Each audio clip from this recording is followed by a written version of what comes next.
Magandang araw sa inyong lahat. Ngayon, pag-uusapan natin si Katel at babalaan ko kayo medyo may pagka-data scientist itong taong ito. Kasi tayo, simple lang tayo mag-judge. Kapag may kaklase tayong madaldal, sinasabi natin agad, ay extrovert yan. Tapos na ang analysis. Parang chismis lang, mabilis, walang ebidensya. Pero si Katel, hindi siya ganon. Hindi siya satisfied sa feeling ko lang. Gusto niya may resibo. Gusto niya may data. Parang nanay nyo kapag umuuwi kayo ng late. Hindi pwede ang trust me. Kailangan may proof. Halimbawa, may kaklase kayo na sobrang daldal, nakikipagkwentuhan kahit hindi niya kilala, at kahit online class, siya pa rin ang pinakamaingay. Sabi natin, extrovert siya. Pero si Katel, ang tanong niya, sure ka? May measurement ka ba? Or naanoy ka lang? Kaya ang ginawa niya, gumamit siya ng factor analysis. Huwag kayong matakot sa term, hindi ito exam agad. Ang ibig sabihin lang nito, kinukuha niya ang maraming traits, tapos pinagsasama-sama niya hanggang makita niya ang tunay na personality sa ilalim. Parang ganito yan, hindi porket madaldal ka, extrovert ka na agad, baka naman tsismoso ka lang. Iba yon. Kailangan ng scientific validation. Sa madaling salita, para kay Cattell, ang personality ay hindi hula-hula. Hindi ito vibes-vibes lang. Ito ay sinusukat, ina-analyze, at ginagawang parang data. Ngayon, tanong ko sa inyo, mas paniniwalaan ninyo ba ang kaibigan ninyong mahilig mag-label ng tao o ang scientist na may data at analysis? Sabihin ninyo sa sarili ninyo, judge ako or scientist ako.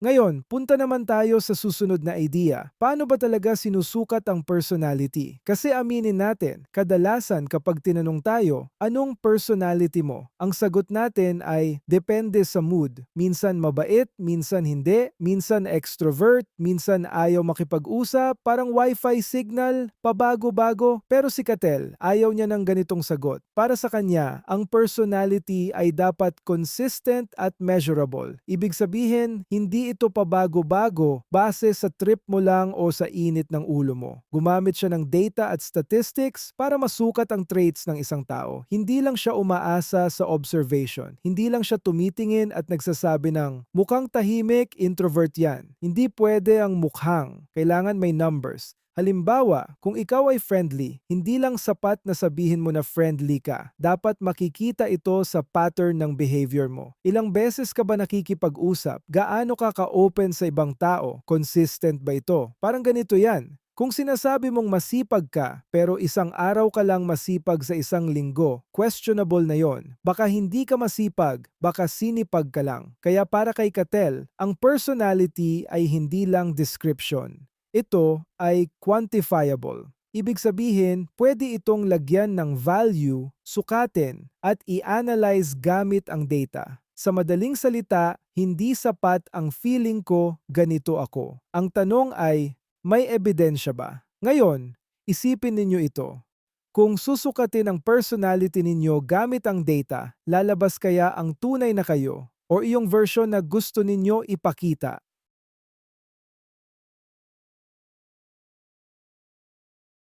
Okay, sandali. Huwag muna kayo mag-relax. May pa-exam si Cattell. Ito na ang tanong. Makinig mabuti. Ang tanong ay, what did Cattell use to study personality? Option A, observation only. Option B, dreams. Option C, factor analysis. Option D, intuition. Ngayon, pag-isipan ninyo. Kung observation lang, parang chismosa mode lang yan. Titingin ka lang, tapos magko-conclude ka agad. Sabi ni Cattell, kulang yon. Kung dreams naman, parang Freud na yan. Baka sabihin mo, na naginip ako ng ahas, ibig sabihin, ganito personality ko. Medyo malayo na tayo doon. Kung intuition naman, iyon yung feeling ko lang. Delikado yon. Baka gutom ka lang, akala mo personality na. Ngayon, alin ang pinaka-scientific?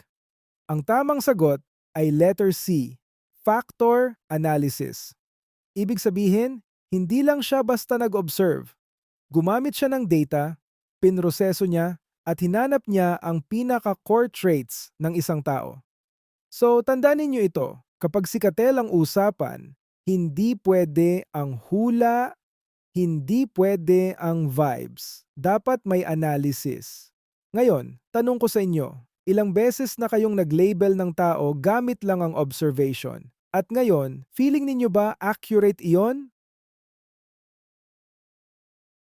Ngayon, pag-usapan naman natin ang surface traits. Ang surface traits ay iyong mga traits na nakikita agad. Ito iyong observable behaviors sa araw-araw. Ibig sabihin, ito iyong mga ugali na napapansin ng ibang tao. Halimbawa, may kaklase kayo na madaldal, palangiti, at laging may kausap. Ang sasabihin ninyo agad ay friendly siya. Iyon ang surface trait. Nakikita ninyo, naririnig ninyo, at obvious siya. Pero tandaan ninyo ito, hindi ibig sabihin na iyon na agad ang tunay niyang personality.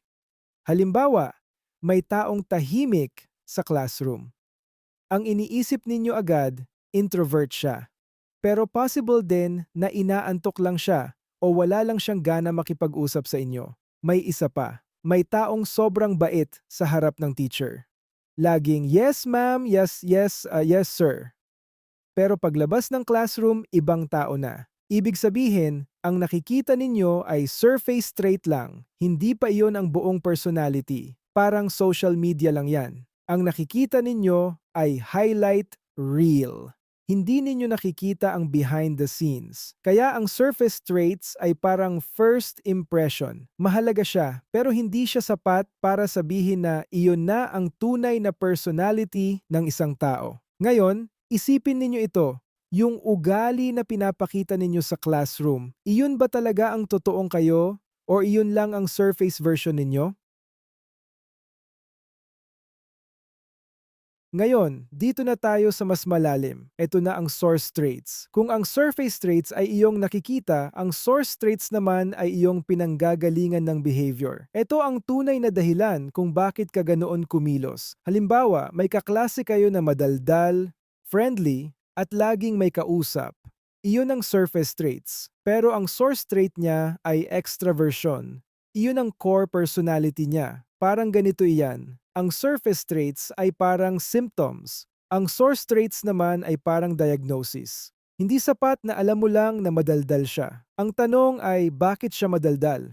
Pero minsan, nagkakamali tayo. Halimbawa, may taong tahimik. Ang iniisip agad natin, introvert siya. Pero ang totoo, baka nahihiya lang siya o wala lang siyang kakilala. Ibig sabihin, mali ang interpretation natin ng surface trait. May isa pang example. May taong sobrang bait at helpful. Iniisip natin, mabait talaga siya. Pero ang source trait pala niya ay people-pleasing.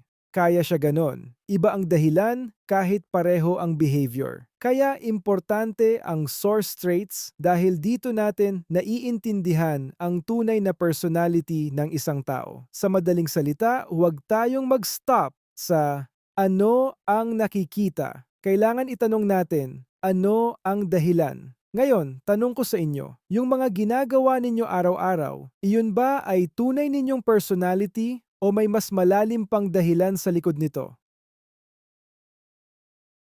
Okay, sandali ulit. May pa-check tayo kung buhay pa kayo. Ito na ang tanong. Which trait is the underlying cause? Option A, surface trait. Option B, source trait. Option C, temporary state. Option D, mood. Ngayon, himayin natin. Kapag surface trait, ito yung nakikita lang.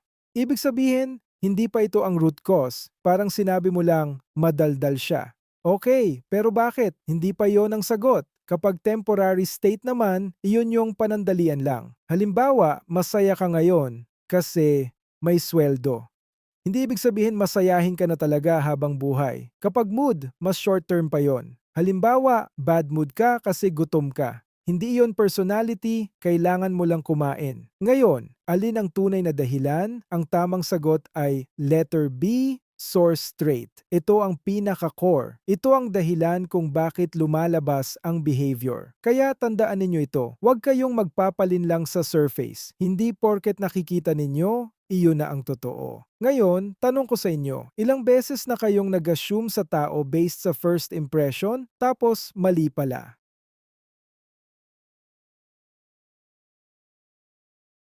Ngayon, ito ang maganda. Paano ba nabubuo ang isang personality? Sabi ni Cattell, hindi lang iisang trait ang tinitingnan. Maraming surface traits ang pinagsasama-sama para makabuo ng isang source trait. Ibig sabihin, hindi ka lang madaldal or friendly. Pinagko-combine lahat yan para makita ang mas malaking picture. Halimbawa, may isang tao na madaldal, sociable, at outgoing. Kapag pinagsama-sama mo yan, lalabas ang isang source trait which is extraversion. Pero kung isa lang ang titingnan mo, pwede kang magkamali. Halimbawa, madaldal ang isang tao. Iniisip mo extrovert siya, pero baka madaldal lang siya kapag may chismis. Iba yon, parang ganito yan. Hindi ka pwedeng mag-conclude sa isang behavior lang. Kailangan mo ng pattern. Parang relasyon din iyan. Hindi mo pwedeng sabihing green flag agad ang isang tao dahil isang beses siyang mabait. Kailangan consistent. Kailangan maraming ebidensya. Kaya sa personality, mahalaga ang combining traits. Tinitingnan ng maraming behaviors, tapos doon mo makikita ang tunay na personality. Sa madaling salita, hindi sapat ang isang trait. Kailangan mo ng combination bago ka mag-conclude. Ngayon, tanong ko sa inyo, kung ikaw ang i-analyze, anong combination ng traits ang magde-describe sa'yo? At sigurado ka ba na iyon talaga ang core mo?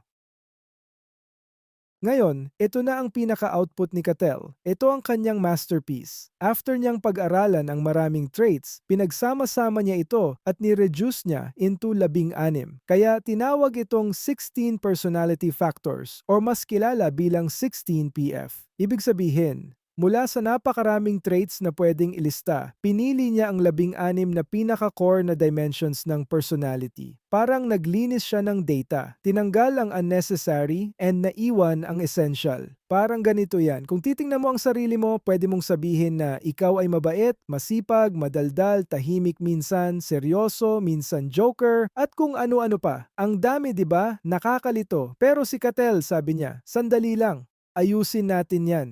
Kinuha niya ang lahat ng iyon, tapos ginawa niyang structured. Parang ginawa niyang personality dashboard. So ngayon, hindi ka na lang basta complicated. May structure ka na, may categories ka na. Parang Facebook profile lang iyan. Hindi mo ilalagay lahat ng ginagawa mo sa buhay mo. Pinipili mo kung ano ang ilalagay para malinaw ang identity mo. Ganon din ang ginawa ni Cattell. From chaos, ginawa niyang organized system. Kaya tandaan ninyo ito. Ang personality ay hindi random. May pattern siya at pwede itong i-structure. Ngayon, isipin ninyo ito. Kung may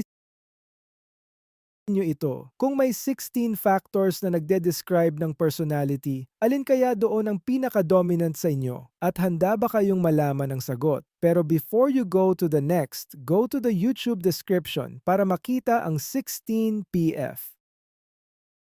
Okay, final check tayo. Ito na iyong panghuling tanong, pang-closure na rin ng topic natin. Ang tanong ay, how many factors did Cattell propose? Option A, 5. Option B, 10. Option C, 16. Option D, 100. Ngayon, pag-isipan ninyo, kung 5, parang big 5 na yan. Iba yon. Huwag kayong malito. Ibang theory yon. Ibang author yon. Kung 10 naman, parang ginawa lang niyang 10 para madaling tandaan. Pero si Cattell, hindi siya nag-round off. Hindi siya nag-shortcut. Kung 100, parang sobra naman yon. Baka ma-stress ka na lang kakabilang ng personality mo. Hindi na personality test yon, inventory na ng buong buhay mo. Ngayon, ano ang tamang sagot? Ang tamang sagot ay letter C, 16. Iyan ang ginawa ni Cattell. Mula sa napakaraming traits, pinili niya ang 16 na pinaka-core factors na nagde-describe ng personality. Kaya tandaan ninyo ito, kapag narinig ninyo ang Cattell, automatic dapat papasok sa isip ninyo ang 16PF. Hindi 5, hindi 10, hindi 100. 16. Ngayon, tanong ko sa inyo, kung kailangan ninyong i-describe ang sarili ninyo gamit ang 16 factors, kaya ba ninyo o mas gusto ninyo pa rin ang simple lang ako na sagot? Ngayon, tapusin natin ito sa isang reflection. After lahat ng napag-usapan natin, may tanong ako sa inyo. Ikaw ba ay surface trait lang? O may kilala ka na sa source trait mo? Kasi kadalasan, ang alam lang natin ay kung paano tayo nakikita ng ibang tao. Alam natin Kung madaldal tayo, tahimik tayo, masayahin tayo, o seryoso tayo, iyon ang surface. Pero ang tanong, alam mo ba kung bakit ka ganoon? Halimbawa, madaldal ka. Pero bakit? Dahil ba extrovert ka o dahil uncomfortable ka sa silence? Tahimik ka? Pero bakit? Dahil introvert ka o dahil wala ka lang energy makipag-usap? Mabait ka. Pero bakit? Dahil genuine ka o dahil ayaw mo lang ng conflict? Kita ninyo, pareho ang behavior pero iba ang dahilan. Kaya ang tunay na learning dito ay hindi lang natin i-label ang sarili natin. Ang goal natin ay maintindihan ang sarili natin. Hindi sapat ang ganito ako. Ang mas importanteng tanong ay bakit ganito ako? At kapag nasagot mo yon, mas magiging aware ka, mas magiging intentional ka, at mas makokontrol mo ang sarili mong behavior. Ngayon, huling tanong ko sa inyo. Kung ikaw ang ia-analyze gamit ang scientific approach ni Cattell, handa ka bang malaman ang totoong personality mo? Kahit hindi siya yung version na gusto mong ipakita,